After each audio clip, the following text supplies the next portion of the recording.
membuka sendalnya, Jibril mengatakan, tunduklah ya Musa. Berjalan merangkak untuk memuliakan Allah Subhanahu wa taala. Hendak bertemu lawan Allah kisah ini.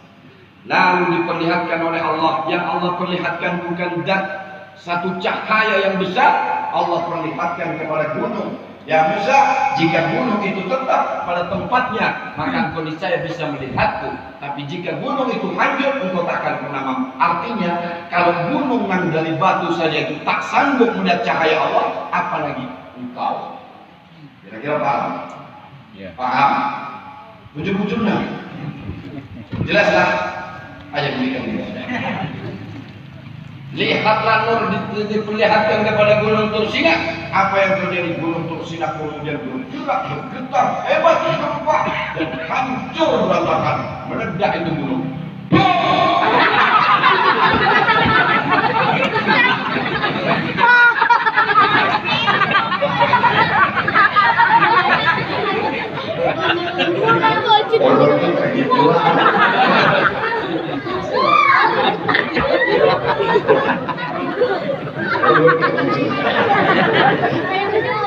Yang namanya gunung meledak masa kayak apa?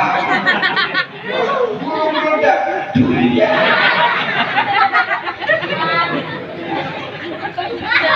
Gunung hancur berkeping-keping. Apa kabar Musa? Apa kabar keadaan Musa? Musa terjungkak, melempar jauh, 40 hari 40 malam siup koma kayak kapok-kapok. Melihat ledakan angka itu, bandingkan aja dengan suaranya yang make nang sewaannya 500.000 kayak itu, apalagi gunung Tursina.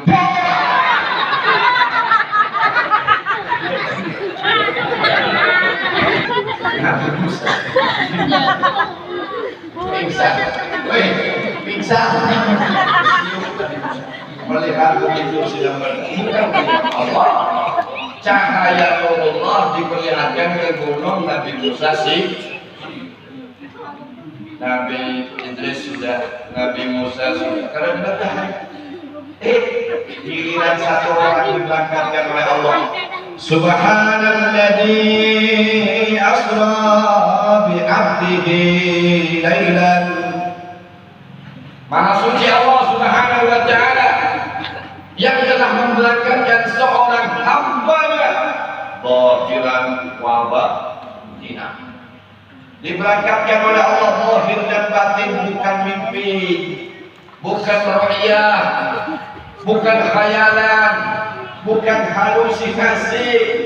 Abduh, kalimat itu menandakan seekoran manusia, mulai kepala sampai ujung kakinya diberangkatkan oleh Allah. Sak baju-bajunya, sak sandal-sandalnya.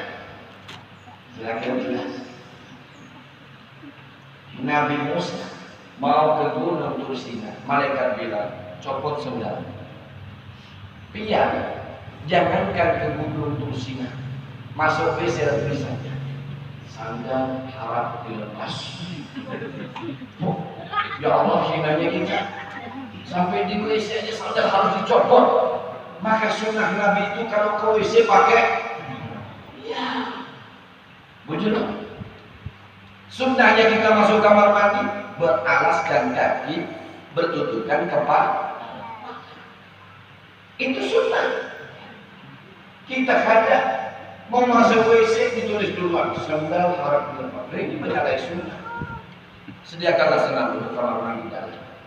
Sediakanlah peci untuk kamar mandi. Pakai tanggui kan? Apa dia orang sini tadi? Tanggui.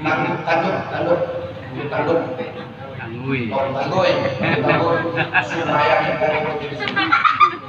Berangkat dari jauh, hendak ke WC sudah mulai pakai peci, pakai sandal. Sunnah deh, lihat dulu. WC-nya jauh, biasa orang sini ke Batang, bujur. Masih ke Batang nggak orang sini? Rumahnya di seberang, Batangnya 100 meter. Ikut sunnah Nabi, bertutup kepala, beralaskan sandal, tapi kada berselawat. Ini lain sunnah.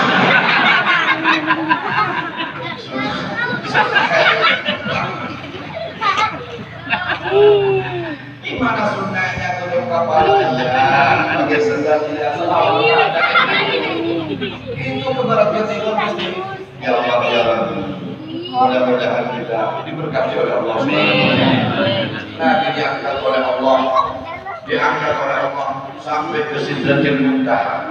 Harap yang berjumpa dengan Allah sak sedar-sedar. Makanya orang-orang ulama kita mengatakan salah satunya Syekh Ismail An-Nabhani, beliau mengutip dalam kitab beliau satu syair yang memuji tentang makhluk Nabi, memuji tentang sandalnya Nabi Muhammad SAW. Kata beliau, sungguh beruntung yang menjadi sandalnya Nabi Muhammad, beruntung yang menempel debu di sandalnya Nabi Muhammad. Karena debu yang menempel di sandalnya Nabi sampai berjumpa dengan Allah Subhanahu wa Ta'ala.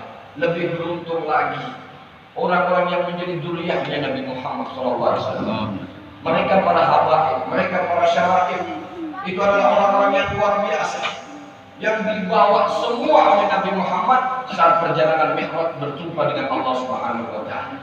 Makanya ketika Allah Subhanahu wa Ta'ala mengucapkan salam untuk Nabi Muhammad SAW, assalamu alayka ayyuhan nabiyyu wa rahmatullahi wa barakatuh, Nabi menjawabnya assalamu alayna wa ala ibadillahi shalihin. Nabi munfarid mestinya assalamu alayka, tapi kenapa menggunakan dhamir jama'? Assalamu alayna, salam untuk kami semua. Apakah yang di dalamnya termasuk itu minal auliya dan orang solehin? Tidak. Karena Nabi mengkhususkan mereka orang-orang yang soleh di kalimat kedua, assalamu alayna wa ala ibadillah shalihin. Alayna, aku dan keturunanku yang ada di dalam sulbinya Nabi Muhammad SAW. Maka mereka semuanya adalah orang-orang yang pernah mendapatkan kemuliaan mengikuti sulbi Nabi Muhammad saat berjumpa dengan Allah Subhanahu wa Ta'ala. Wajib bagi kita menghormati para habaib dan syaraif, kayak apapun keadaan mereka. Mau yang alim apalagi, mau yang awam tetap keluarga Nabi, mau yang baik tetap keluarga Nabi, mau nanggugal juga tetap mulianya Rasulullah. Wajibnya kita mencintai dan memuliakannya. Kalau untuk mengikuti, lihat dulu. Kalau beliau ada ilmunya, ayo kita ikuti. Kalau sama dengan guru-guru kita Ahlussunnah wal Jamaah, ayo kita ikuti. Tapi kalau sudah mau menyimpang, jangan kita mengikutinya. Jangan pula kemudian kita mencaci dan memaki. Cukup katakan, maaf Habib, walaupun tidak ingin menyedihkan hati kakek pian baginda Nabi Muhammad SAW. Mudah-mudahan yang sedikit ada hikmah dan barokahnya oleh hari ini, ayo kita muliakan Nabi Muhammad dengan melaksanakan sholat yang 5 waktu. Karena ini satu amalan yang diperoleh oleh Rasulullah, berbeda dengan memperolehnya dengan ibadah-ibadah yang lain. Puasa Jibril turun, perintah zakat Jibril yang turun, perintah haji dan umrah Jibril yang turun, perintah jihad Jibril yang turun. Tapi ketika Allah memerintahkan sholat yang 5 waktu, Allah yang mengundang Nabi Muhammad SAW. Maka sholat ini merupakan inti dari semua amal dan ibadah yang diperintahkan oleh Allah kepada kita semuanya. Mudah-mudahan pulang dari majelis ini semuanya punya niatan yang kuat dan diberikan oleh Allah hidayah, inayah, maunah supaya bisa istiqomah menjalankan sholat yang 5 waktu. Terlebih-lebih ayo kita berjamaah. Bukankah kita bikin musola ini di kampung supaya orang sholat di sini? Kalau sudah kita dirikan, kenapa jadi sepi? Ayo, kalau sepi sholat, ingat, yang tidak ke musola hanya anak kebo. Yang namanya kebo kan usaha, ikan nikau. Mudah-mudahan kita jadi manusia semuanya dipanggil sama Allah datang waktu